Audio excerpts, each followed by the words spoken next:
The town was a forgotten place. It was a place where memories went to sleep.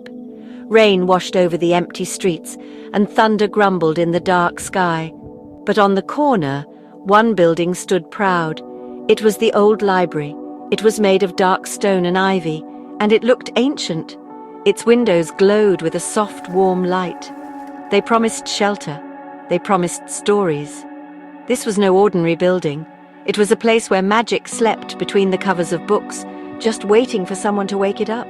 It had waited a long, long time for a night just like this one, a stormy night full of possibility and wonder. A young woman named Emilia ran through the storm. The wind whipped her hair across her face and the rain soaked her coat. She was looking for a place to hide from the weather. Her eyes fell upon the library. She had never noticed it before, not really. It seemed to call to her, a silent invitation against the roar of the storm. Hesitantly, she climbed the stone steps. Her heart beat a little faster, a mix of fear and a strange sort of excitement. She pushed open the heavy wooden door. The sound it made was a deep, welcoming groan, like a giant waking from a long slumber. Inside, the air was still and smelled of old paper and dust. It was the smell of 1,000,000 stories all breathing together.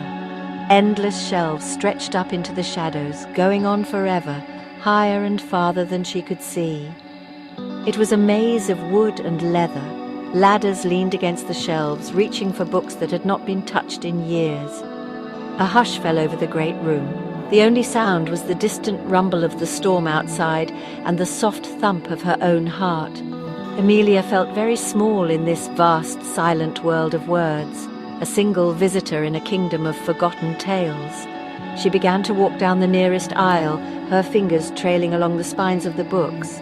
They were not ordinary books. Some hummed with a faint energy, others seemed to whisper as she passed. Strange symbols glowed on their leather covers, pulsing with a gentle inner light.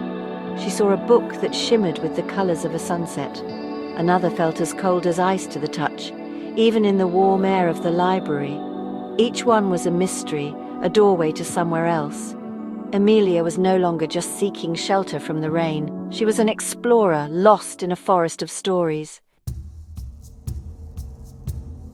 Emilia wandered deeper into the library's heart. She felt a pull, a gentle tugging sensation. It led her down a narrow, winding corridor she hadn't seen before. The shelves here were even older. The books were bound in cracked leather and strange, unknown materials. One book in particular seemed to call out her name.